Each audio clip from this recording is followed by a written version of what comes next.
Let's go back to the Dakota and listen to John Lennon. Dr. Winston O. Boogie testing this here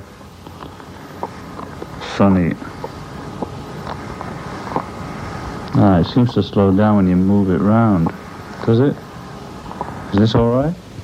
So, when I first got to New York as a Beatle, okay.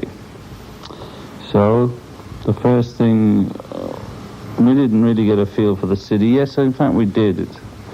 Because of it was mad at the airport, and it was mad in the cars coming from the airport and hearing our music on all the stations. No doubt yours included. And kids in cars waving with braces on their teeth, wearing Bermuda shorts. And New York is America to most foreigners, because that's the picture they always show of that skyline, right? So there it was, the real thing. And it was wonderful. Now, second part is, as a citizen of the world, a human being, etc., live the world, what distinguishes New York from anywhere else? Well, the main thing about New York is that there's so many different races living here. And most people outside of New York don't understand that. In fact, half of them living in New York don't understand that. But that's the whole point of New York. Otherwise, it would be just like somewhere else. And that's what distinguishes New York from other cities. Could you talk a bit about New York's role in turning Beatle John Lennon into human being John Lennon? Well, no, I couldn't, because New York didn't turn me into a human being. I've always been a human being and will continue to do so. What were your some early experiences walking the streets during the sometime New York City period? Well, you see, New York to me was Yoko's stomping ground. So it was she that sort of spent many long hours telling me how wonderful New York used to be and how she used to live in the village, and she had an apartment here and an apartment there and a loft here, you know, till I was almost sick of it.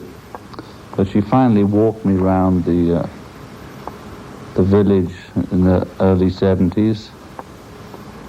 And although it wasn't quite like it was when she'd been living there in the early 60s, it still retained a certain facade of friendliness. So we moved in there and enjoyed ourselves. And she showed me the city, really. And it turned out to be beautiful on walking level. And I hadn't walked in a city for years. I'd done a little walking in London, but not much. Now, here's the next little bit. Does the city give you any special inspiration to create? What rhythms end it? No, actually, it makes me want not to create, because it wears me out. It's enough just to sit around in this city. What rhythms, energies, tensions, etc. can you plug into any as a base for music? All my music is done in my head, and I could actually be living in Venezuela, I guess, but it's just for my psychic well-being I'm living here, I think.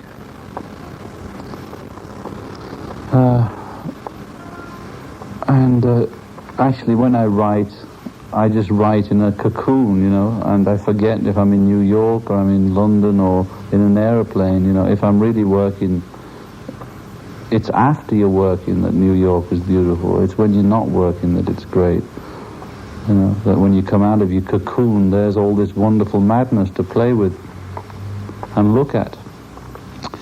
Now, on to the next bit. In a new non-musical vein, what other aspects of the city turn you on? Can you partake fully of New York's diverse offering? Well, I mean, we pretty much answered that. I mean, New York has everything that everywhere else has, only more, and it's nearer. And you can dial it on the phone, which is, I'm one of the laziest beings on earth, and Yoko isn't exactly a hard worker herself. I mean, we work at what we want to work at. And as I sit here now talking to this tape, I'm waiting for Dial-a-Frog to deliver some food. Any feelings about the current fiscal problems? Do these problems affect you? Will they, if and when things get worse? Well, I think it's a lot of political garbage, the usual thing. And there's probably been a fiscal crisis for the last 200 years, but nobody mentioned it before. And it's the new in thing to do is to hang out the washing, so they're hanging it out. And apart from people getting hungry or being out of work, it's a lot of hogwash. Is your new child a New York baby? Well, of course it's a New York baby, because it was born in New York Hospital. Do you think he will grow up here? He'd probably grow up here, but even New Yorkers get a bit narrow-minded about New York, so that's including myself, you know. So I think it'd be good we both think it'd be good for him to see a little of the rest of the world and have half and half, you know. Okay, do you ever feel threatened, do you ever feel threatened, afraid, lonely here? Does the city ever swallow you up? Well, I feel threatened, afraid, and lonely everywhere, so that's nothing new, all right? So it's a nice place to be frightened in, New York, one of my favorite places to be scared in, because there's always a friendly channel on the TV to turn to that's going to make you feel less alone. Whereas, as Madeline Kahn said on some Johnny Carson show, when she was in London, she got so terrified because the TV went off and there was no room service and there was no heat. And she was terrified. And she said, why didn't they warn us that Europe's like that? Well, of course they're not going to warn you, because otherwise you won't go over and spend your dollars, will you?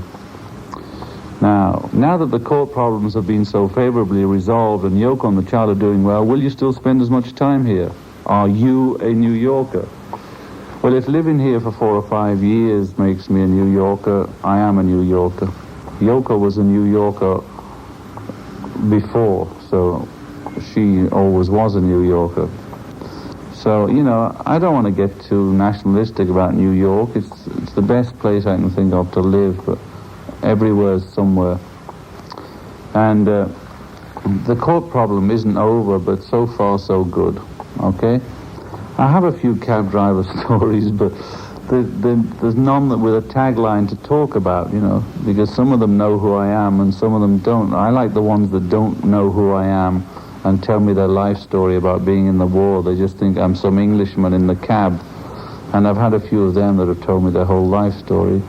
And I've been in strange cabs with carpets and seats and smelt like the guy was living in it, you know.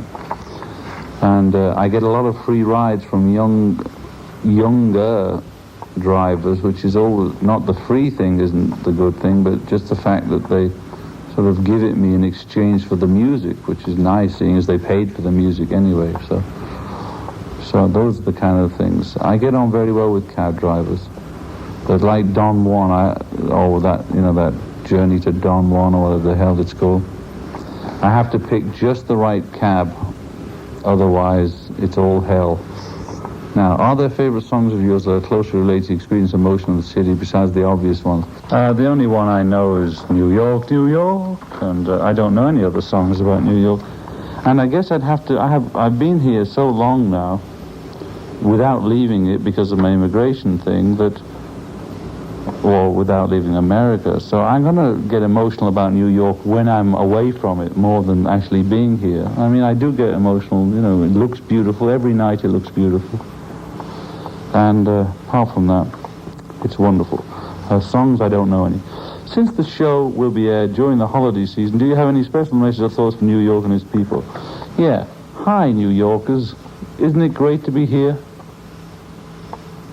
Okay, I hope that suits you, Vin. Oh, Vinny. Vin Scelsa. I can't say your name very well. Okay, and all the best to New York from John, Yoko, and Sean. And holiday greetings to all jolly listeners. Yes, over and out. I hope this is fine for you, gang. And happy Christmas to all of you. Bye-bye.